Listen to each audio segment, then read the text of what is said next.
오늘 우리 같이 나눌 말씀은 사도행전 2장 14절에서 21절까지 말씀입니다. 제가 봉독하겠습니다. 베드로가 11사도와 함께 서서 소리를 높여 이르되 유대인들과 예루살렘에 사는 모든 사람들아, 이 일을 너희로 알게 할 것이니 내 말에 귀를 기울이라. 때가 제 삼시니 너희 생각과 같이 이 사람들이 취한 것이 아니라 이는 곧 선지자 요엘을 통하여 말씀하신 것이니 일러스되 하나님이 말씀하시기를 말세에 내가 내 영을 모든 육체에 부어주리니 너희의 자녀들은 예언할 것이요 너희의 젊은이들은 환상을 보고 너희의 늙은이들은 꿈을 꾸리라. 그때에 내가 내 영을 내 남종과 여종에게 부어주리니 그들이 예언할 것이요 또 내가 위로 하늘에서는 기사를 아래로 땅에서는 징조를 베풀리니 곧 피와 불과 연기로다. 주의 크고 영화로운 날이 이르기 전에 해가 변하여 어두워지고 달이 변하여 피가 되리라. 누구든지 주의 이름을 부르는 자는 구원을 받으리라 하였느니라. 아멘.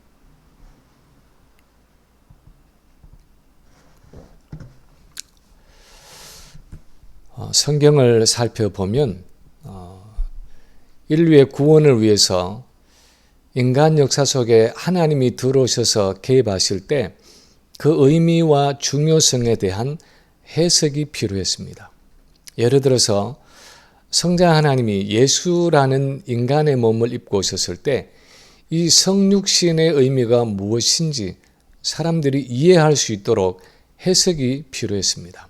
그래서 요한복음 1장 14절을 보면 말씀이 육신이 되어 우리 가운데 거하심에 하면서 이 로고스라는 말씀 되시는 성자 하나님이 육신이 되어 우리 가운데 거하시는 것이 성육신의 의미라고 설명하고 있습니다. 십자가 사건도 그렇습니다. 예수님이 십자가에 죽으실 때 그 영적인 의미와 중요성이 무엇인지 이미 700년 전에 선지자 이사야의 입을 통해서 그 사건의 의미를 설명해 두셨습니다. 그래서 이사야서 53장에 보면 그가 찔림은 우리의 허물 때문이요 그가 상함은 우리의 죄악 때문이라. 그가 징계를 맞음으로 우리는 평화를 누리고 그가 채찍에 맞음으로 우리가 나음을 입었도다 하면서 예수님의 죽음은 우리를 위한 대속의 죽음이라고 그 의미를 설명하고 있습니다. 예수님의 부활 사건도 그렇습니다. 우리가 부활장이라고 부르는 고린도전서 15장에 보면 바울은 예수님의 부활 사건의 의미를 이렇게 설명하고 있습니다. 20절에 보면 그리스도께서 죽은 자 가운데서 다시 살아나사 잠자는 자들의 첫 열매가 되셨도다.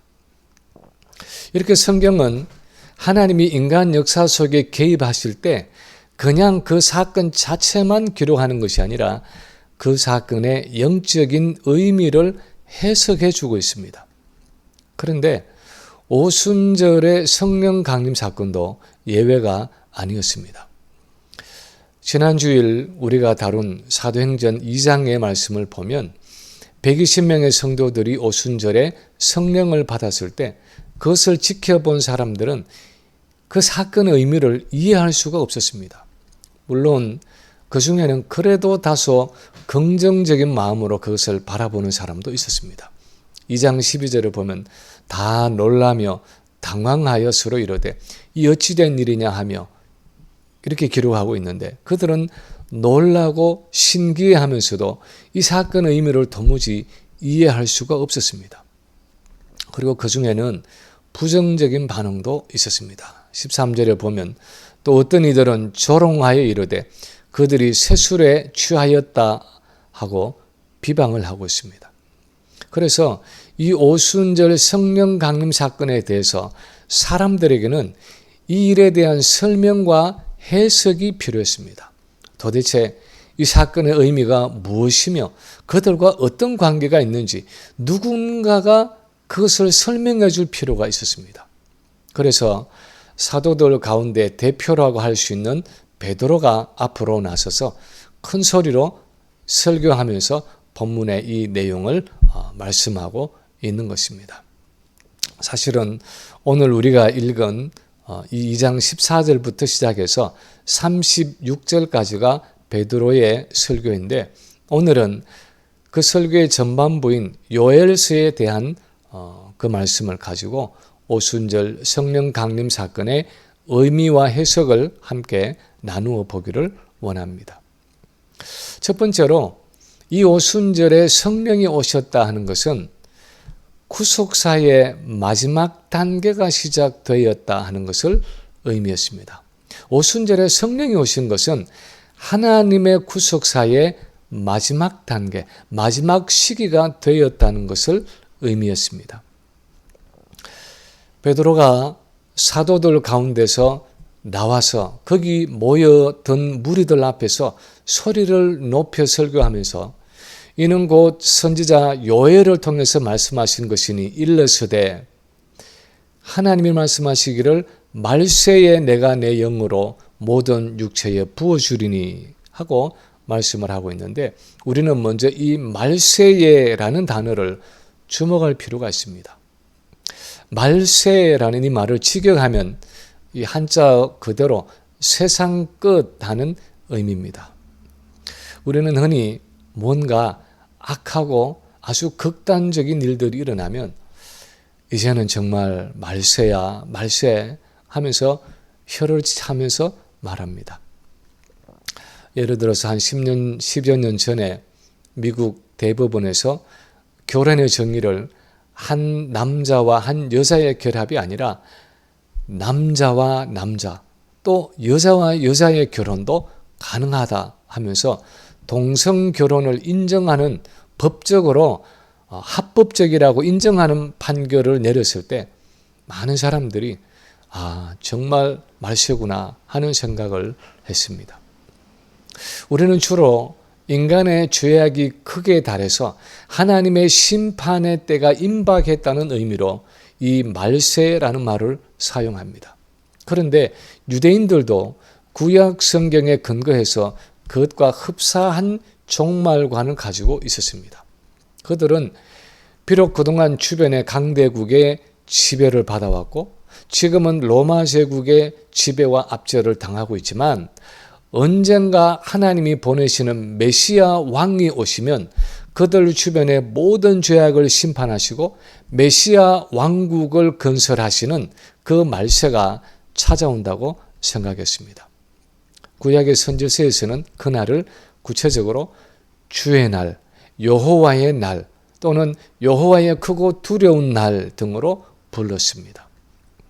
이 말세에 일어날 중요한 사건 중에 하나가 이 땅의 죄악에 대한 하나님의 심판이었습니다. 오늘 본문 19절, 20절이 가지고 있는 이미지가 바로 이 멸망과 심판의 이미지입니다. 또 내가 위로 하늘에서는 기사를 아래로 땅에서는 징조를 베풀리니 곧 피와 불과 연기로다. 주의 크고 영화로운 날이 이르기 전에 해가 변하여 어두워지고 달이 변하여 피가 되리라. 그렇게 기록하고 있는데 피와 불과 연기하는 것은 성경에서 전형적으로 멸망과 심판을 상징하는 단어들입니다. 전쟁이나 피를 흘리는 전쟁이나 또는 가옥이 불타는 여러 재난으로 인한 인간 문명의 파괴와 종말을 머릿속에 떠올리게 하는 단어입니다. 거기다가 해가 변하여 어두워지고 달이 변해서 핏빛이 된다고 표현하고 있습니다. 해가 어두워지면 만물이 생명을 잃게 되고 달이 변하여 핏빛이 된다는 것은 어떤 종류의 심각한 천재지변이 일어날 것을 의미하고 있습니다. 이 모든 언어와 이미지가 의미하는 것은 그동안 인간의 죄악을 참고 기다리시던 하나님께서 자기의 은총을 마침내 거두시고 이제는 죄악된 이 세상을 그 죄대로 갚으시는 그 마지막 때, 그 심판의 때가 드디어 도래했다는 의미였습니다. 그런데 베드로가 구약 성경의 많은 말씀들 가운데 이 요엘의 예언을 인용하고 있는 이유는 오순절 성령 강림 사건은 바로 하나님이 이 세상의 죄악을 심판하시는 말세가 시작되는 사건이라는 것입니다. 물론 세상의 말세가 시작되어서 완전히 이 세상이 끝나는 데는 아직도 시간이 걸리겠지만 적어도 하나님의 구속사 안에서 그동안 그분이 유보하셨던, 미루어 오셨던 인류의 심판을 시작하시는 세상의 끝부분이라는 한 구체적인 시간이 있는데, 구약의 선지자 요엘이 그것을 예언했고 오순절 성령의 강림은 바로 그 요엘이 했던 구약 예언의 성취라는 것입니다.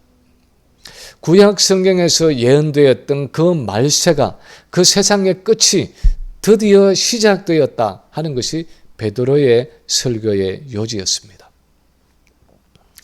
오늘날 우리가 말세를 이야기하고 세상의 종말을 말하면 좀 이상한 사람 취급을 받을 때가 있습니다. 특히 그동안 워낙 이단적인 종말론을 주장해온 사람들이 많았기 때문에 종말을 말하면 뭔가 색안경부터 끼고 보는 경우가 많습니다. 그러나 누가 뭐라고 이야기해도 성경이 말하고 있는 역사관으로 보면 종말이 곧 다가온다, 조만간에 올 것이다 하는 정도가 아니라 종말은 이미 시작되었다 하는 것입니다. 종말은 이미 도래해서 하나님의 구원사역의 마지막 단계가 시작되었다 하는 것입니다. 영화에 보면 가끔씩 시한폭탄에 불을 붙이는 장면이 나올 때가 있습니다.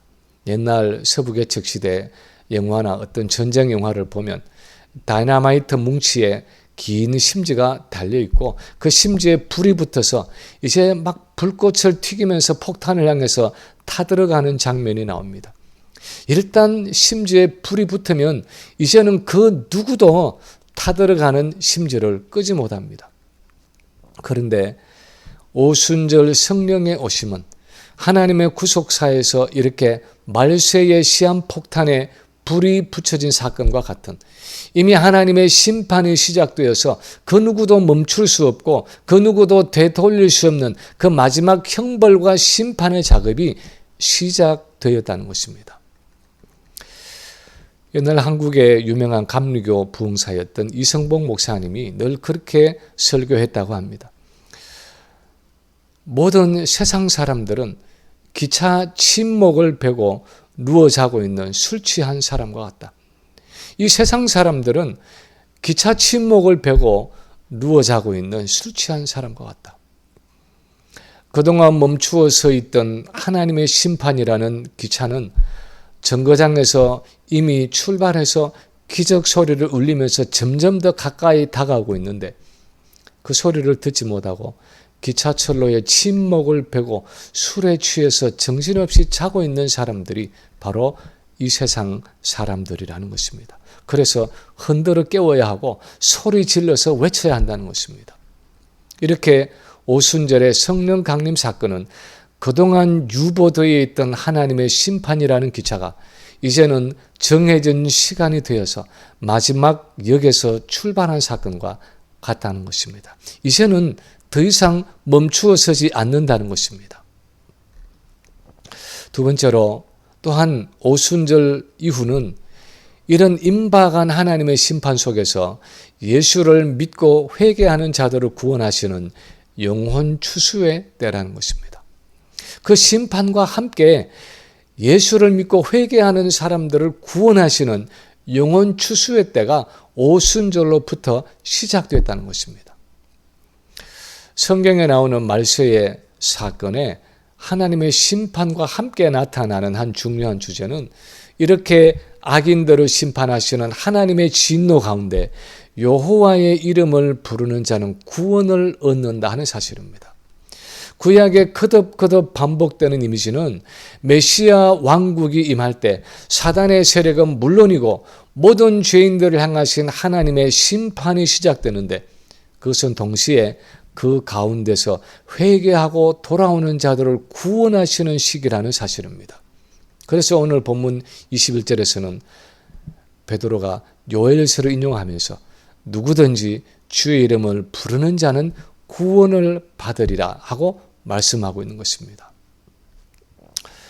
오순절에 성령이 임하심으로 시작되는 종말 사건의 한 부분은 피와 불과 연기로 상징되는 하나님의 심판인데, 또 한 부분은 그 가운데서 자기 백성을 불러 모으시는 하나님의 영원 추수의 진행입니다. 그동안 구약 시대에 구원의 전초 기주로 사용하셨던 이스라엘 공동체를 넘어서 이제는 온 열방 모든 인류 가운데서 영혼을 추수하시는 하나님의 구원 역사가 오순절 사건에서부터 시작된다는 것입니다. 요한복음 4장에 보면 예수님이 사마리아의 수가성에서 한 여인을 만나서 대화하시고 나서 제자들에게 말씀하셨습니다. 4장 35절에 보면 너희는 넉 달이 지나야 추수할 때가 이르겠다 하지 아니하느냐. 그러나 나는 너희에게 이르노니 너희 눈을 들어 밭을 보라. 휘어져 추수하게 되었도다. 곡식 밭이 휘어졌다 하는 것은 추수할 때가 이르는 정도가 아니라 지금 추수하지 않으면 곡식을 잃을 수도 있을 정도로 추수의 때가 무르익었고 그 추수가 시급하다는 의미입니다. 그 당시의 종교 지도자들이나 제자들은 휘어져서 추수하게 된 그 영혼들을 바라보지 못했습니다.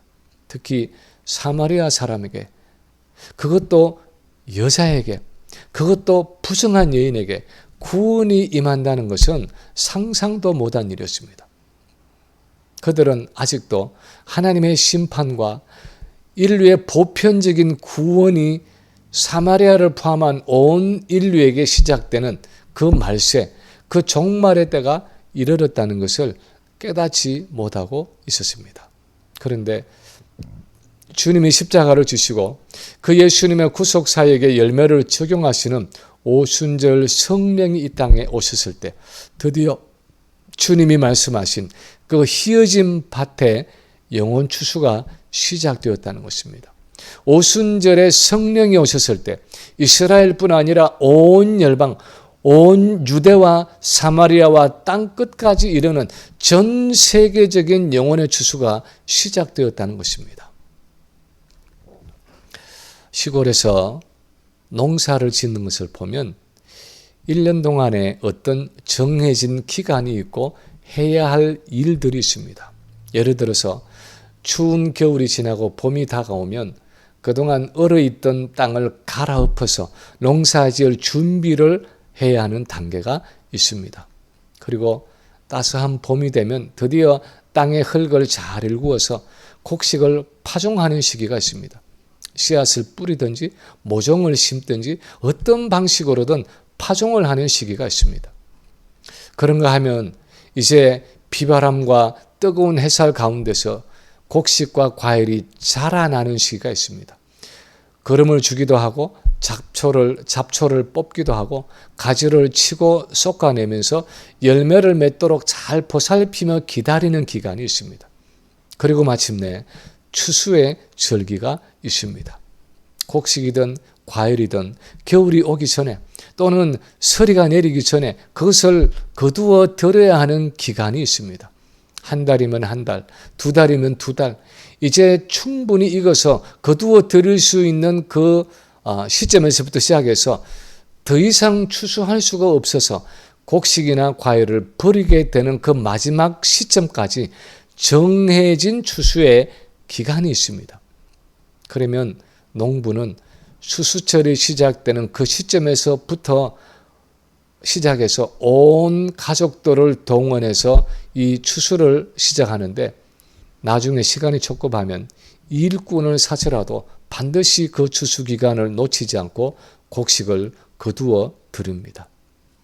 아마도 예전에 농사를 지어보신 분들이나 무슨 과수원을 하신 분들은 그럴 때의 상황을 잘 아실 것입니다. 저는 밤에도 마당에 빨랫줄에 전기불을 걸어놓고 밤 늦도록 탈곡기를 돌리면서 곡식을 거두드리던 그 시골의 모습을 지금도 기억할 때가 있습니다. 그런데 하나님의 구속사라는 관점에서 보면 이렇게 온 열방 가운데서 무르익은 영혼을 거두어 드리는 마지막 때, 그 마지막 영혼의 추수가 오순절 성령 강림 사건으로부터 시작되었다는 것입니다. 그때부터 시작된 영혼 추수가 예수님의 재림으로 막을 내린다는 것입니다. 그래서 예수님의 복음서도 그렇고 사도행전도 그렇고 서신서를 봐도 그렇고 오순절 이후의 성도와 제자들의 삶을 보면 추수꾼의 삶이었습니다. 추수하는 사람의 멘탈리티를 가지고 살아가고 있는 것을 볼 수 있습니다. 농촌에서 추수하는 사람들의 모습을 보면 그 추수의 기간에는 특별히 새 옷을 갈아입지도 않고 옷이 더러워져도 빨래를 하지 않습니다. 푸근하게 쉬지도 않습니다. 대부분 밤 늦게까지 일하고 옷은 대충 털어서 마루에 걸어놓고 찬물로 세수하고 발 정도 씻고는 그냥 저녁을 먹고 잠자리에 듭니다. 그리고 그 다음날 아침 일찍이 벗어놓았던 먼지 묻은 옷을 다시 입고 목장갑을 끼고 또 추수밭으로 나갑니다. 추수의 계절이 끝날 때까지는 추수해야 할 곡식을 다 거두어 들을 때까지는 결코 마음과 몸을 쉬지 않는 긴장을 놓지 않는 추수꾼의 멘탈리티가 있습니다. 그런데 오순절 성령이 오시니 우리 성도의 삶이 그렇다는 것입니다. 그런 추수꾼 멘탈리티를 가지고 영혼을 추수하는 일에 전념하고 집중해야 하는 시대에 그 시기에 우리가 살고 있다는 것입니다. 우리는 가끔씩 좀 이해하기 어려운 극단적인 성경 말씀을 대할 때가 있습니다. 예를 들어서 고린도전서 7장 29절 이하에 보면 바울이 이렇게 말합니다. 형제들아 내가 이 말을 하노니 그 때가 단축하여진 거로 이후부터 안에 있는 자들은 없는 자같이 하며 우는 자들은 울지 않는 자같이 하며 기쁜 자들은 기쁘지 않은 자같이 하며 매매하는 자들은 없는 자같이 하며 세상 물건을 쓰는 자들은 다 쓰지 못하는 자같이 하라. 이 세상의 외형은 지나감이니라. 우리는 그렇게 생각합니다. 그 때가 단축하여진 거로 하고 바울이 말한 지가 2000년 가까이 지나고 아직도 예수님이 오시지 않고 있는데 혹시 바울이 잘못 생각하고 말한 것 아닌가? 우리 시대는 적용되지 않는 초대교회의 어떤 특이한 상황이라고 생각할 때가 있습니다. 그러나 바울이 그 본문에서 말하고자 하는 것은 오순절 성령의 오심으로 우리는 종말을 살아가기 시작했다는 것입니다. 하나님의 구속사의 마지막 단계에 진입했다는 것입니다. 그러므로 지금까지 살던 것과는 다르게 살아야 한다는 것입니다. 이 마지막 단계는 모든 성도가 영혼의 추수꾼으로서 반드시 가져야 할 긴장감과 경각심이 있다는 것입니다. 그래서 안에 있는 자도 없는 것 같이 이 세상에서 울고 웃는 희로애락도 별것 아닌 것처럼 이 세상의 물건을 가지고도 마치 아무것도 가지지 않은 것처럼 그렇게 하나님 나라의 목적을 위해서 살아가야 할 마지막 시기에 우리 인간 역사가 진입했다는 것입니다. 그 신호탄이 바로 오순절 성령 강림 사건이라는 것입니다. 지금은 돌아가신 고 하용조 목사님이 암으로 투병하고 있을 때에 너무 무리하지 말고 몸을 좀 쉬라고 친구 목사님들이 돈을 모아서 일주일인지 열흘인지 크루즈 여행의 티켓을 사서 목사님을 보내었다고 합니다. 처음으로 가보는 크루즈 여행이라서 이 목사님은 아무것도 모르고 배를 탔는데 열흘 동안 완전히 감옥에 갇힌 것 같이 살았습니다. 그 열흘이 지나서 배에서 내리자마자 맨 먼저 그것을 주선한 친구 목사님을 찾아가서 불같이 화를 내었다고 합니다. 이렇게 할 일이 많은 나를 열흘 동안이나 바다에 가두어 두었다고 정색을 하며 화를 내더라는 것입니다. 진정으로 그 마음에 성령이 임하고 추수꾼의 멘탈리티를 가진 사람은 그 추수가 끝나기까지는 결코 마음 편히 쉴 수가 없는 것입니다. 세 번째로 오순절에 성령이 오셨다는 것은 예수를 믿는 우리 모든 성도들이 구약의 선지자와 같은 삶을 살아간다는 것을 의미합니다. 오순절 이후에 우리는 이제 구약의 선지자와 같은 삶을 살아간다는 것입니다.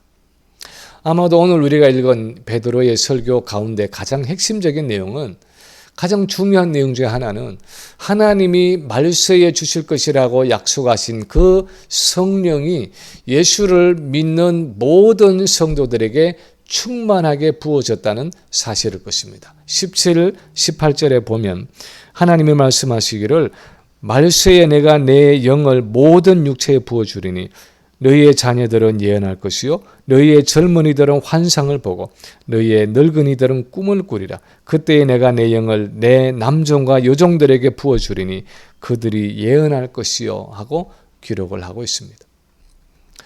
이 말씀에서 가장 중요한 한 단어를 뽑으라면 아마도 모든 육체에 할 때 모든이라는 단어일 것입니다. 왜냐하면 구약시대는 이 하나님의 성령이 결코 모든 하나님의 백성에게 주어지지 않았기 때문입니다. 모든 민족에게는 더더욱이 주어지지 않았습니다. 구약시대는 하나님의 영이 주어지는 특별한 사람들, 기름 부음을 받는 특정한 사람들이 있었습니다. 왕이나 제사장이나 선지자들을 세울 때, 또는 나실인이나 사사들에게 성령이 임했습니다. 왕이나 제사장이나 선지자들에게 기름을 부을 때 이것은 그들이 하나님이 주시는 특별한 사역을 위해서 성별된다는 의미였고, 그래서 그 사역을 감당할 수 있도록 하나님이 특별하게 그들에게 성령과 능력을 부으신다는 의미였습니다. 일반 성도들에게는, 더더욱이 이방인들에게는 하나님의 거룩한 성령이 부어질 수가 없었습니다. 그런데 이제 예수 그리스도의 십자가의 보혈을 믿고 죄 씻음을 받은 사람에게는 누구나 다 차별 없이, 그것도 충만하게 성령이 부어지는 시대가 왔다는 것입니다. 하나님의 영을 모든 육체에게 이렇게 부어주신다 하는 말을 요엘은 이어서 더 상세하게 구체적으로 풀어 설명을 하고 있습니다. 너희의 자녀들은 예언할 것이요 너희의 젊은이들은 환상을 보고 너희의 늙은이들은 꿈을 꾸리라. 예언을 하고 환상을 보고 꿈을 꾸는 것은 주로 구약시대의 선지자들이 하던 일이었습니다.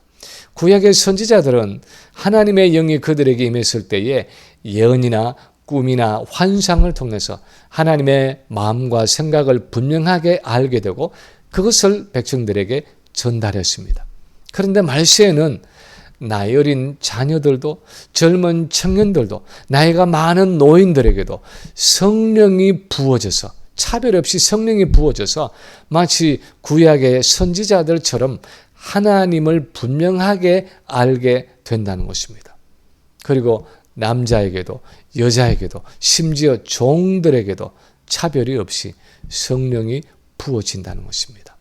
요즘 우리말로 하면 남녀 노소 빈부 귀천 할 것 없이 예수를 주로 영접한 우리 모든 성도들에게 구약의 선지자들에게나 가능했던 성령의 임재가 이루어져서 하나님의 마음과 생각과 뜻을 아는 것이 가능해지고 그것을 다른 사람에게 전하는 일이 가능해졌다는 것입니다. 다른 말로 하면 이 말세에 하나님의 성령이 우리 모두에게 부어짐으로 예수를 믿는 우리 모든 성도들이 구약의 선지자들처럼 살아가게 되었다는 의미입니다. 이것은 신약시대를 사는 우리 성도들의 특권이 구약의 성도들에 비해서 얼마나 큰 것인지를 나타내고 있습니다.